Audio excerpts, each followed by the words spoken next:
Hi friends, it's day 18 and uh-oh, Nomi was naughty. He was up to shenanigans, I guess, last night. I don't even know what happened. So he got this sign in his advent calendar and it says, I'm a naughty gnome, so don't be like him. Maybe today you could help your mom clean, or help your dad take the trash out, or help a brother or a sister read a book. So do something nice today and don't be a naughty gnome. Today we're reading Frosty the Snowman, and he gets in some trouble too.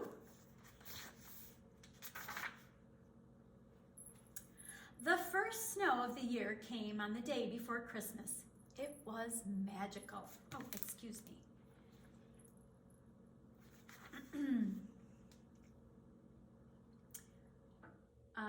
It was magical. The children at school couldn't wait to go outside to play, but first they had to watch a magician named Professor Hinkle perform.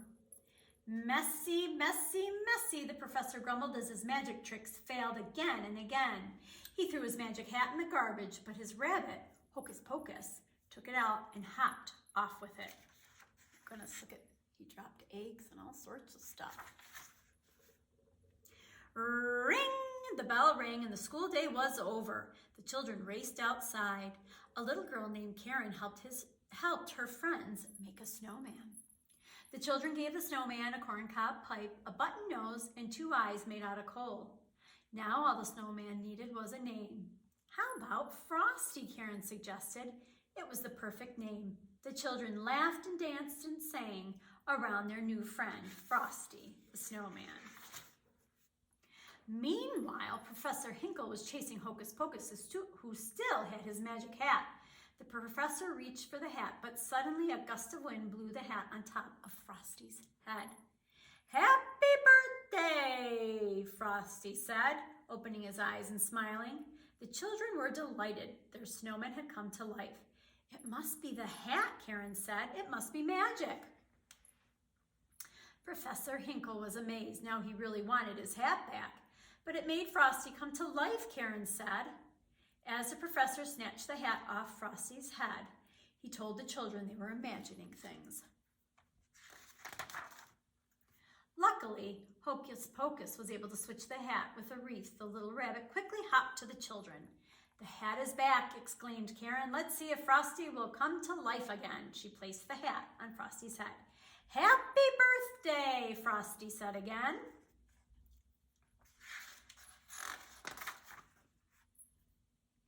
Soon it got warmer outside. Frosty started to melt.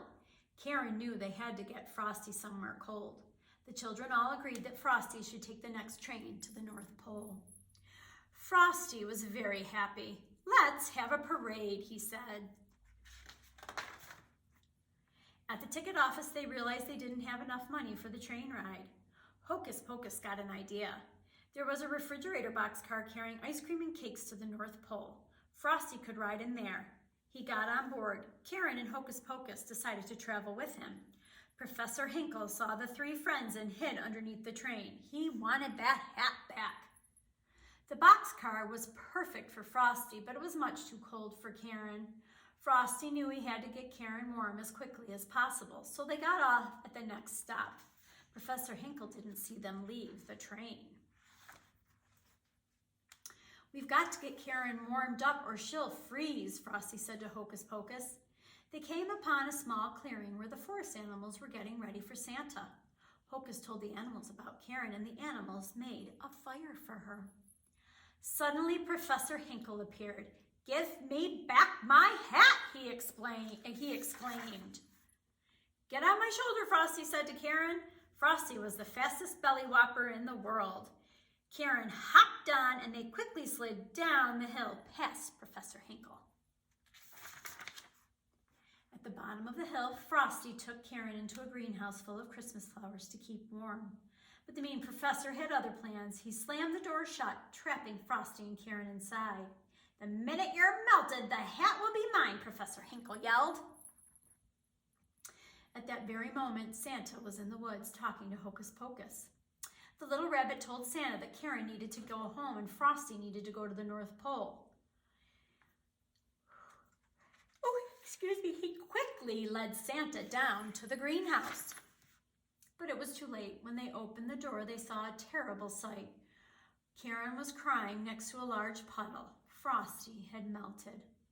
Christmas snow can never disappear completely, Santa told Karen gently. He opened the door and a gust of magical winter wind blew in and turned the puddle back into Frosty. Professor Hinkle tried to take the magic hat back, but Santa told him that if he did, he would never get any more Christmas presents. Professor Hinkle didn't want that, so he gave Santa the hat. Santa placed the magical hat on Frosty. Happy birthday, Frosty said once again. Karen was so happy that Frosty was alive. Santa let Frosty and Karen ride on his sleigh. He was going to take Karen home. Frosty would go with Santa to the North Pole, where it was always cold. Karen was sad to say goodbye to Frosty, but he promised to come back. Every Christmas, Frosty visited the children, and they had a big parade to celebrate. Happy holidays. Well, that professor was naughty too, wasn't he? All right, so think of some good things you can do to help your family. I'll see you tomorrow.